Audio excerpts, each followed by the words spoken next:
इसके बाद हम आगे चलेंगे तो देखेंगे कि आपको ये पूरा दिया गया है clan, family, village, district, individual. तो इसको आपको पूरा सॉर्ट करना है। तो इंडिविजुअल मतलब खुद का, डिस्ट्रिक्ट जिला, विलेज गांव, फैमिली, क्लैन मतलब हो गया पूरा समुदाय। ठीक है, तो उसके लिए क्या होगा कि इंसान छोटे से बड़े में लिखना है, तो उसके लिए इंडिविजुअल छोटा होता है, फिर आपका इंडिविजुअल के बाद क्या आती है, उसकी फैमिली क्रिएट होती है, फैमिली से फिर आपका एक परिवार, एक मतलब क्लैन क्रिएट होता है, क्लैन के बाद फिर डिस्ट्रिक्ट आता है, क्लैन के बाद फिर आपका क्या आता है, विलेज आता है, सॉरी विलेज आता है, विलेज के बाद आपका डिस्ट्रिक्ट आता है। तो आपका ये हो गया। ठीक है, नेक्स्ट हम आगे चलेंगे तो इसमें दिया गया है कि भाई सर्टेन लैंग्वेज में मनी इज गुड लिखा हुआ है, उसको 1 3 5 लिखा हुआ है, ही इज गुड ये लिखा हुआ है, तो मनी का क्या है। तो मैंने आपको ऑलरेडी ये चीज़ बताई हुई थी कि जब भी आपके ऐसे क्वेश्चन आते हैं तो देखिए मनी जो आपका पूछा गया वो है कहाँ पे, तो इसमें है। तो इसी को ही पकड़ के बाकी चीज़ें सॉर्ट करें। तो money is good, he is good. ठीक है, तो इज गुड दोनों में आ रहा है। तो देखिए क्या क्या है, 135 415, मतलब 1 और 5 इसमें भी है, 1 और 5 इसमें भी। तो 1 और 5 हो गया इज गुड के लिए, तो बाकी क्या बचा 3 आ गया आपका आंसर। कॉमन सी बात है, मतलब बहुत बहुत इजी क्वेश्चन आपके आ रहे हैं। कमिश्नरेट में आपका कौन सा ऐसा शब्द है जो इन सब से जो है वो मिलके नहीं बनाए। ठीक है, तो देखिए एस्टेट, कमिश्नरेट में एक ही टी है, इसमें 2 टी हैं, ये वर्ड जो है मिलके नहीं बना हुआ है। अब इसमें हम देखेंगे कि इसमें किस तरीके से आपको अरेंज किया जाए जिससे एक इंग्लिश का वर्ड बन जाए। ठीक है, तो थोड़ा सा ये ट्रिपिकल क्वेश्चन है और इसको किस तरीके से करेंगे, देखिए इसको क्या होता है, या तो आप इसको देख के एक बार समझिए कि क्या कहना चाह रहा है, अगर नहीं समझ में आ रहा तो इसको एक रैंडम पिक करना होता है, ये किस्मत के ऊपर होता है क्योंकि टाइम कंज्यूमिंग थोड़ा सा रहता है ये। तो इसमें पिक करिए कि कौन, मान लीजिए हमने क्या किया, इसको पिक किया, पिक करके हमने फटाफट देखिए टी, ठीक है, फिर आर, और फिर 2 नंबर पे आई, 3 नंबर पे आपका वी, ठीक है, ए।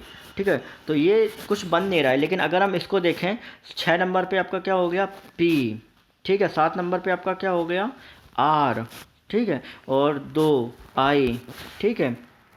हाँ, तो आपको जैसे कि PRIVAT प्राइवेट बन गया। देखिए 3 वर्ड मैंने लिखे, उससे अंदाज़ा लग गया, तो आपका तीसरा नंबर क्या होगा, सही होगा। ठीक है, यहाँ पे क्या है कि आपको रैंडम पिक करने हैं और 2-3 जैसे ही आप करेंगे वैसे ही आपको समझ में आ जाए कि कौन सा वर्ड बन रहा है। तो अब यहाँ पे आ गया मयंक है जो सिस्टर अंकिता, मयंक की एक सिस्टर है जिसका नाम क्या अंकिता है। विशाल जो है वो अरुण की मम्मी के बेटे का बेटा है। अब विशाल जो है, ठीक है, अरुण की मम्मी की मम्मी, तो मम्मी की मम्मी, सॉरी, अरुण की मम्मी का इकलौते बेटे का बेटा हो गया। ठीक है, विशाल जो है मयंक का सन है, विशाल जो है मयंक का सन है, विशाल मयंक का सन है, तो मयंक की मम्मी जो है वो, एक सेकेंड, विशाल अगर मयंक का बेटा है, ठीक है, विशाल इज अरुण की मम्मी की बेटा, ठीक है। तो how much Ankita related to Arun granddaughter. ठीक है, अब देखिए एक बार सीक्वेंस में देखते हैं। मयंक की सिस्टर है अंकिता और विशाल इज अरुण से मदर, तो विशाल ये हो गया और अरुण ये हो गया। तो अरुण की मम्मी का इकलौते बेटे का बेटा, यहाँ पे एक बेटा है, यहाँ पे एक बेटा है, और विशाल जो है वो मयंक का ये है। ठीक है, अगर विशाल मयंक का आपका बेटा हो गया, ठीक है, तो मयंक फिर क्या हो गया जाके, मयंक आपका विशाल इज अरुण से मदर, अरुण की मम्मी का बेटे का बेटा है, अरुण की मम्मी का बेटा, मतलब विशाल ये हो गया और ये इससे रिलेट कर गया। ठीक है, ये इससे, एक सेकंड इसको हम इरेज कर दें। ठीक है, तो ये इससे रिलेट कर गया जाके, एक सेकंड, ओके, तो ये इससे रिलेट कर गया जाके, विशाल इससे रिलेट कर गया जाके, तो ये आपका इधर जाएगा, हो जाएगा, अरुण ये आपका नीचे आ जाएगा। ठीक है, अरुण आपका नीचे आ जाएगा, तो उसके अकॉर्डिंगली ये आपकी हो गई ग्रैंड डॉटर। ठीक है, देखिएगा अगर नहीं समझ में आता तो एक बार पूछ लीजिएगा। ठीक है, अब इसके बाद क्या होता है कि which among the following word will come third in an English dictionary. ठीक है, तो आपका क्या हो जाएगा कि इसमें से पहले चेक करना है कि आपका जैसे FRA, तो FRA में देखेंगे तो एन तो के पहले आएगा, तो ये पहले नंबर पर होगा, फिर दूसरे नंबर पे, तो इस तरीके से आपका थर्ड नंबर पे आपका कौन सा आएगा ये आपको पूरा इसमें बताना है। फिर हम आगे चलते हैं तो देखते हैं कि माही जो है वो सूची से ज़्यादा तेज स्विम कर लेती है, माही सूची से ज़्यादा तेज स्विम कर लेती है, ब्रिंडा जो है वो गरिमा से ज़्यादा कर लेती है, आरोही जो है वो इस तरीके से नहीं कर पाती है जैसा सूची करती है, बट इज फास्टर देन, क्या है आपका ग्रिंडा, ओके, फास्टर देन ग्रिंडा, तो लेकिन इतना नहीं कर पाती, लेकिन ग्रिंडा से जो है वो ये क्या करती है, फास्ट करती है। ठीक है, ग्रिंडा से ये फास्ट करती है। अब इसमें क्या है कि सबसे जो स्लोवेस्ट सिम कौन करता है, तो गरिमा एक करती है, ठीक है। तो ये एक बार देख लीजिएगा, क्योंकि ब्रिंडा जो है वो गरिमा से ज़्यादा फास्ट करती है, और आरोही जो है वो ब्रिंडा से ज़्यादा करती है, ठीक है। तो किस तरीके से गरिमा आपका इसमें हो जाएगा आंसर, ठीक है। आगे हम चलेंगे। इसके बाद आपका यूनिट 4 में आपका ये क्या हो गया, हाँ, इसके बाद आपका आ गया जाके अर्थमेटिक, ठीक है। अर्थमेटिक में आप देखिए किस तरीके का आते हैं। पहला क्या है कि 3000 जो है वो 8 साल में 42,000 पहुंच जाते हैं, ठीक है। और सिंपल इंटरेस्ट भी आपको दिया गया है, मतलब आपका साधारण ब्याज के तौर पे है, तो आपको इंटरेस्ट ज्ञात करना है। तो आपको कुछ नहीं करना है, ब्याज, साधारण ब्याज बराबर मूलधन, ठीक है, इंटू दर ज्ञात करनी है, मान लो x इंटू समय बटा 100, ठीक है। 12,000 कैसे आया, क्योंकि 42,000 आपका मिश्रधन हो गया, तो मूलधन ब्याज निकालने के लिए क्या करेंगे, मूलधन में घटा देंगे, तो ये आ गया। तो इस तरीके से आप x कैलकुलेट कर लीजिएगा, ये इधर इन दोनों की इधर ले आइए x, ठीक है, आपको आ जाएगा। ट्रेन जो है वो एक सर्टेन स्पीड से मूव कर रही है, ठीक। एक पोल को 10 सेकंड में, 400 मीटर प्लेटफॉर्म को 30 सेकंड में। अब इसके बाद लेंथ आपकी याद करनी है, ठीक है। तो एक चीज़ ध्यान रखिए कि जब ट्रेन पार करेगी इसको भी, तो ट्रेन की जो लंबाई होगी वो इस पर डिपेंड करेगी, और इस तरीके से आपका प्लेटफॉर्म पे भी करेगी, ठीक है। तो दोनों को एक सिक्वेंस में रख के एक बार आप निकाल लीजिएगा, आपका आंसर जो है वो आपको आ जाएगा, ठीक है। नहीं आता है अगर आपको आंसर मैथ में, तो एक बार आप बता दीजिएगा, तो मैं आपको सॉल्व करके आपको दे दूँगा, ठीक है। नहीं हो तो आप टेलीग्राम चैनल ज्वाइन करिएगा, उस पर भी आपको ये सारे आंसर्स जो है वो आपको दे दिए जाएंगे। अब इसके बाद 1 can milk water ratio, milk और वाटर का रेशियो ये है, 3 और 5 अलग से रेशियो है, किस तरीके से मिलाया जाए, तो आपका 1:1 आ जाए। ये आपका एलिगेशन का सवाल है, ठीक है। इसको आपको पता होगा, इसको इस तरीके से करते हैं, फिर इसको ऐसे ऐसे करके करते हैं, ठीक है। फिर आपका है कि आपका ये हो गया कि the difference in the length of shadow of a pole cast by the sun angled blend. तो ये आपका पोल कास्ट है, ये बना रहा है एंगल 45 का, ये बना रहा है इसका 30 का।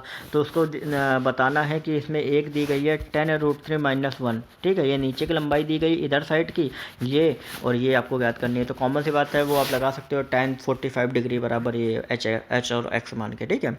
अब इसका आगे चलेंगे तो इसमें दिया गया MCQ क्वेश्चन की, इसमें पूरा दिया गया है, आपको किस तरीके से सॉल्व करना है। थोड़ा सा मैं इसको ऊपर कर दूं, हाँ आप समझ में आ रहा है। मतलब 349 आ गया, तो 349 का होल स्क्वायर माइनस 151 का होल स्क्वायर अपॉन 198 है। तो कैसे सॉल्व करेंगे, तो a square minus B square बन गया। फार्मूला क्या होता है, a plus B A minus B, ठीक है। तो इन दोनों को अगर हम जोड़ेंगे तो आपका कितना आ जाएगा, 500 आ जाएगा। इनको हम घटाएंगे तो 198 आ जाएगा, 198 कैंसिल, 500 आपका आंसर आ गया, ठीक है।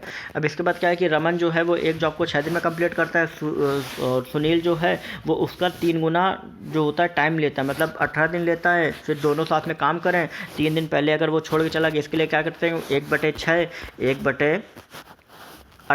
अब इनमें कैलकुलेट करते हैं कि जब दोनों मिल जाएंगे तो कितना काम करेंगे। जैसे ही वो आएगा तो मतलब 8 और 6 18 और 18 मतलब 4/18, 18/4 दिन में पूरा काम कंप्लीट करते हैं दोनों। अगर हम कहते हैं कि जब दोनों एक ही साथ काम करेंगे और राम जो है 3 दिन पहले छोड़ के चला जाएगा, तो टोटल नंबर ऑफ डेज ज्ञात करने हैं वर्क को कंप्लीट करने के लिए। कॉमन सी सिंपल सी बात है, इसमें क्या करेंगे कि राम जो है 3 दिन पहले छोड़ के जा रहा है, तो राम का ये जो राम छोड़ के जा रहा है, तो इसमें हम देखेंगे कि इसका जो सुनील का 3 दिन का काम है, सुनील को 3 दिन का काम करना होगा। सुनील 3 दिन में कितना काम करेगा, ठीक है। तो ये आपका निकाल दिया जाएगा, 3/18 3 18 बटा 1/6 जो है काम किया जाएगा। बाकी का 5/6 जो है, 5/6 जो है वो ये लोग ही काम कंप्लीट करेंगे, ठीक है। इस तरीके से आपको कैलकुलेट करना है। तो अगर हम इसमें देखें कि भाई पूरा काम ये लोग 18/4 दिन में करते हैं, तो इसका 5/6 काम कितने दिन में किया जाएगा। तो कॉमन सी बात है, तो 4 से इधर कैलकुलेट करेंगे तो 6 × 18 हो जाएगा, 5 × 15/4 हो जाएगा, ठीक है। अब 15/4 कितना हो गया, तो 4 × 12 3 30 4 7 28 5 तो 3.75 आ गया, ठीक है। अब ये कहेंगे 3.75 आंसर है, नहीं आंसर है, क्यों, ये तो आपका आ गया 5/6 काम का, और 1/6 काम किसने किया है, 3 दिन में किया है सुनील ने। तो +3 जोड़ देंगे तो 6.75 आपका आंसर आ गया, ओके। फिर आपका है out of this number the average of 2 इतना 5 है, लास्ट 2 का इतना है, फर्स्ट और थर्ड का इतना है, एवरेज ज्ञात करना है। ये भी आप निकाल लोगे, बहुत ही ईजी क्वेश्चन है। इसके बाद हम करेंगे the numerator of fraction 4/5 bar increase होता है, ठीक है। डोमिनेटर ये होता है, रिड्यूस होता है, percentage increase the new fraction original fraction, ठीक है। मतलब 4/5 फ्रैक्शन में को 4 से बढ़ा दिया जाता है, फिर 3 से घटा दिया जाता है, फिर उसके बाद मतलब पूरा इसमें परसेंटेज जो नया है वो एक बार कैलकुलेट करना है। देख लीजिएगा, अगर ना है तो एक बार पूछिएगा, ठीक है। फिर हम आगे चलेंगे, आगे हम देखेंगे, आगे हमारा क्या है कि ये आपका जो है ये गेहूँ 80 रुपये 80 केजी बेचा जाता है। 20 केजी जो है वो प्रॉफिट 20% से कैलकुलेट होता है। फिर उसमें क्या होता है कि कुछ अमाउंट जो है वो 2.5% से लूज करता है। अब इसमें क्या है कि इसमें ज्ञात करना है, मतलब ओवरऑल 2.5% से लूज करता है, मतलब 20 किलो में 20% प्रॉफिट है और पूरे बाकी जो आपका टोटल हो गया, मतलब 80 किलो में 2.5% का लॉस कर रहा है। तो बाकी 60% का कितने परसेंट में बेचा, जिससे आपका 2.5% का ओवरऑल लॉस हो गया। ठीक है, तो ये भी आप सॉल्व कर लेंगे, आसान क्वेश्चन, कुछ ज़्यादा खास नहीं है। ठीक है ना है, देखिए मैं क्वेश्चन स्किप कर रहा हूँ, इसका मतलब ये नहीं कि मतलब क्या नाम है कि आता नहीं, मैं इस वजह से स्किप कर रहा हूँ कि ये थोड़ा सा टाइम टेकिंग क्वेश्चन है। तो ये आप अपने मन से लगाइएगा, अगर आपको नहीं आते आप टेलीग्राम चैनल में पूछेगा, मैं प्रॉपर इसका विद इमेज आपको इसका सॉल्यूशन जो है वो प्रोवाइड करा दूंगा। बस ये ध्यान रखिए कि क्वेश्चन नंबर आपका क्या चल रहा है, तो उस क्वेश्चन नंबर का मुझे स्क्रीनशॉट भेज दीजिएगा, तो मैं उसको सॉल्व करके आपको दिखा दूंगा। ठीक है, अब सेम ऐसे ही आपका मैथ का क्वेश्चन है, एक बार देख लीजिए। हार्दिक को मैथ को इस रूप पैसे इसमें डिवाइड किया गया, हार्दिक को इतना दिया गया और रेशियो इतना चेंज हो जाता है। ठीक है, कॉमन सी बात है। ये find the amount of maths, तो ये अब निकाल लीजिएगा ये भी। ठीक है, अब इसके बाद क्या है कि how more rupees will a person interest, 10,000 रुपये जमा करता है 30% इंटरेस्ट पे। ठीक, मतलब हर साल पे 30%, तो हर 4 महीने में कंपाउंड इंटरेस्ट आपका क्या होगा, तो ये आपका कंपाउंड इंटरेस्ट मतलब चक्रवृद्धि ब्याज वाला आपका ये क्वेश्चन जो है वो आपका है। ठीक है, अब क्या है कि कल की जो है वो 60 किलोमीटर तक एक साइकिल चलाती है, 4 घंटे में क्या करती है, हर घंटे में वो स्लोवर करती जाती है। ठीक है, तो उस तरीके से डेस्टिनेशन वो कितने किलोमीटर में वो पहुंच पाएगी, ये आपको कैलकुलेट करना है। ठीक, मतलब आपको स्पीड कैलकुलेट करनी है इसमें। आगे चलेंगे हम। ठीक है, अब क्या है कि 20% मिल्क वाटर सॉल्यूशन जो है उनमें क्या है कि 20% जो है वो वाटर है। अब कितना एडेड किया जाए, ठीक है, प्योर मिल्क, जिससे 180 लीटर का डाइल्यूट सॉल्यूशन बन जाए, जिसमें 10% ही वाटर आपका बचे। ठीक है, तो इसमें एक बार चेक करना है, देख लीजिएगा आप, क्वांटिटी ना है तो पूछेगा। एक्चुअली क्या है कि थोड़ा बोल बोल के मेरा मुंह जो है वो थोड़ा वो होने लगा है। ठीक है, तो स्टूडेंट आप खुद ही देखिए कि मैं जितना ज़्यादा कोशिश हो सकता हूँ कि आपको कंटेंट प्रोवाइड करने की कोशिश कर रहा हूँ, तो बस आपको सिर्फ ये काम करना है, चैनल को सब्सक्राइब करना है और जितना ज़्यादा हो सके इस वीडियो को शेयर जरूर करें, लाइक करना बिल्कुल भी मत भूलें। तो ये आपका हाइट एंड डिस्टेंस का सवाल हो गया। एक 20 मीटर का टावर है, एक 30 डिग्री से बना रहा है, एक 60 डिग्री से बना रहा है, ये 60 डिग्री हो गया, 30 डिग्री हो गया। अब लेंथ ज्ञात करनी है, मतलब कितना लंबा पोल है। फिर आपका होगा कि the number of national number less than 1000। ठीक है, 5 के फैक्टर्स आपका क्या हो जाएगा। ठीक है, तो एक बार आप देख लीजिएगा। फिर आपका है कि राम जो है वो एक काम को 36 में कंप्लीट करता है, सुनील को 20 दिन चाहिए होते हैं कंप्लीट करने के लिए। ठीक है, और कितने दिन में सुनील जो है वो अपनी जॉब को कंप्लीट कर लेगा। ठीक है, तो ये भी आप निकाल लीजिएगा। फिर क्या है कि टीना जो है वो 50 किलोमीटर तक ड्राइव कर सकती है। ठीक है, मतलब ड्राइव करना है 350 किलोमीटर दूर डेस्टिनेशन है। वो क्या करती है, एक एवरेज स्पीड से ड्राइव करती है 40 किलोमीटर पर घंटा से, और 5 किलोमीटर में वो पहुंचती है, तो रीच और 5 किलोमीटर में वो पहुंचती है। तो सही टाइम पे पहुंचने के लिए उसको कितने किलोमीटर पर घंटा की स्पीड से चलना चाहिए। अब क्या है कि इसमें देखिए 15% ऑफ इस 30 है। अब 50 का 15% बराबर 30% हो जाएगा, तो परसेंटेज कैंसिल हो गया। अब इसी को एक्स में कैलकुलेट करके भेज के देख लीजिएगा। नेक्स्ट आपका बैग जो है वो काउंट किया जाता है। ठीक है, कॉस्टिंग 80 रुपये का है, 68 में भी दिया था परसेंटेज ऑफ लॉस। देखिए मैंने आपको पहले भी बताया था। ठीक है, उसमें क्या था कि जैसे मान लो आपको ये प्रॉफिट एंड लॉस के क्वेश्चन होते हैं, इनको कैसे कैलकुलेट करना होता है। इतना वो था, इतने में बेचा गया, कितने का वो हुआ, तो 12 रुपये का हुआ। और जब लॉस की बात होती है तो हमेशा बड़े से भाग दिया जाता है। ठीक है, जब आपका यहाँ पे होता है प्रॉफिट का, तो प्रॉफिट में छोटे से भाग दिया जाता है। ये कॉमन आप ध्यान रखिएगा। तो 12/80 इंटू 100 कर दीजिएगा, तो ये हो गया 5/4, 4 3 12, 5 15। ठीक है, समझ में आ गई बात। अब ये दिखा हुआ है 3:4 x/12, तो 3/4 बराबर x/12, ये समानुपात का चिन्ह होता है। ठीक है, तो 4 3 12, 3 3 9। देखिए इजी क्वेश्चन आप कहते हैं। ठीक है, अब इसके बाद लास्ट हमारा जो सेक्शन बचता है वो हमारा होता है कंप्यूटर का। ठीक है, कंप्यूटर देखिए, कंप्यूटर थोड़ा सा टिपिकल होती है, बट लेकिन अगर बेसिक भी आपको आता है तो आप कर ले जाओगे। अब लिखा गया है कि वर्ड लेंथ 32 बिट कंप्यूटर में कितनी होती है, 32 बिट आपकी होती है। आपने देखा होगा जब विंडोज आप इंस्टॉल करते हो उसमें 64 बिट 32 बिट लिखा रहता है। ठीक है, तो ये उसी का ही थोड़ा सा अलग सा क्वेश्चन है। नेक्स्ट हम आगे चलते, लिखा एक सॉफ्टवेयर जो है वो इंटरप्ट हो गया, उसको क्या कहा जाता है, उसको ट्रैप कहा जाता है। ठीक है, फिर आपका है कि interrupt generated by devices such A printer और कॉल्ड हार्डवेयर इंटरप्ट कहा जाता है। अगर किसी भी डिवाइस के थ्रू जनरेट होती है तो हार्डवेयर होती है, which is not a system software. तो वर्ड प्रोसेसर नहीं, compiler, operating system, utility software, ये सारे सॉफ्टवेयर हैं, ठीक है। फिर the number of output line 32 into वो 8 रोम यूनिट इज, तो आपका कितना हो जाएगा, 8 आ जाएगा, ठीक है। मतलब आउटपुट लाइन्स की नंबर्स बतानी है। फिर क्या है, the NAND function, the NAND function, sorry NAND नहीं, नैंड फंक्शन जो है complement of which of the following function, तो इसका क्या हो गया, एंड का आपका हो जाएगा। फिर आपका है the decimal equivalent to a binary number 101000 is called is a 10.375। एक बार देख लीजिएगा बाइनरी से डेसिमल कैसे बनाते हैं और डेसिमल से बाइनरी कैसे बनाते हैं, ये आप एक बार चेक कर लीजिएगा। अब क्या है, the key of a key word which are use to modify the input of other key are called modifier key, आपके कहलाती हैं, ठीक है। इसके बाद अगर हम बात करेंगे the house that used photo diodes are and light emitting diodes is called an, ये क्या हो गया, ऑप्टिकल माउस आपका कहा जाएगा। फिर आपका हो गया which of the following is true with regard to optical mark recognisation, मतलब OMR किस तरीके से होता है, ये एप्टीट्यूड टेस्ट के लिए यूज़ किया जाता है, आप सभी को पता ही होगा, आपने OMR में पेपर भी दिए होंगे। फिर क्या है कि ऑपरेटिंग सिस्टम OS जो होता है अलाउ होता है 2 या 2 से अधिक यूजर को प्रोग्राम रन करने के लिए एट ए सेम टाइम, तो कौन, मल्टी यूजर आपका जो होता है वो अलाउ करता है, ठीक है। इसके बाद क्या है, which of the following is not a state of a process during process execution, तो शेड्यूलिंग आपका हो गया इसमें। आगे हम चलेंगे which of the following is time required for a particular process to complete from submission to time to completion, तो क्या हो गया, टर्न अराउंड आपका टाइम हो गया, ठीक है। इसके बाद क्या, which of the following not necessary condition for a deadlock to hold in a system, क्या हो गया, म्यूचुअल कंक्लूजन जो होता है वो ऐसी कंडीशन होती, ठीक है।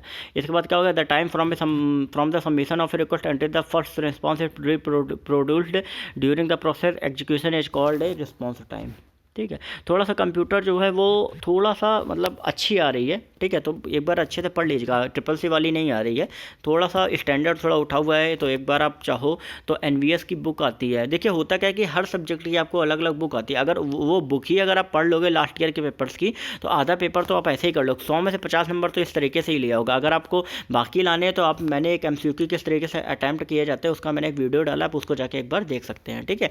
Which of the following Microsoft word feature, ठीक है, correct mode of the common typographical errors आपका होगा, ये आपका ऑटो करेक्ट होता है, जैसे MS वर्ड में आपने देखा होगा टाइपिंग करते वक्त। विच of the following is a set of symbol that provide visual representation of a specific formatting in MS word document, तो क्या होता है, फॉर्मेटिंग मार्क्स से क्या होता है आपका, फॉर्मेटिंग होता है, जिसमें आप दबाते हैं कंट्रोल J से बिल्कुल सही हो जाता है, कंट्रोल R से लेफ्ट में हो जाता है, इस तरीके से, ठीक है। अब इसके बाद हम देखते हैं कि which of the following MS Excel feature automatically enter the remaining character if first few character entered, ठीक है, match with existing entry in that column, तो ऑटो कंप्लीट आपका इसमें हो जाएगा, ठीक है, ऑटो कंप्लीट से आपका ये हो जाता है, ठीक है। 99 क्या हो गया, the default alignment of number in Microsoft Excel spread is, तो क्या क्या हो गया, राइट, मतलब डिफ़ॉल्ट में क्या होता है, माइक्रोसॉफ्ट एक्सेल शीट में आपका क्या होता है, राइट में आपका शिफ्ट होता है। अब हमारा लास्ट और फाइनल क्वेश्चन है, which of the following is not A Microsoft power point view, तो इनलाइन स्लाइड सॉर्टर भी होता है, नॉर्मल भी होता है, नोट पेज भी होता है, इनलाइन जो होता है वो आपका नहीं होता है, ठीक है। तो आई थिंक मैंने सारे जो भी आपके शिफ्ट के जो 13 तारीख के शिफ्ट के थे वो सारे क्वेश्चन मैंने आपको करा दिए हैं।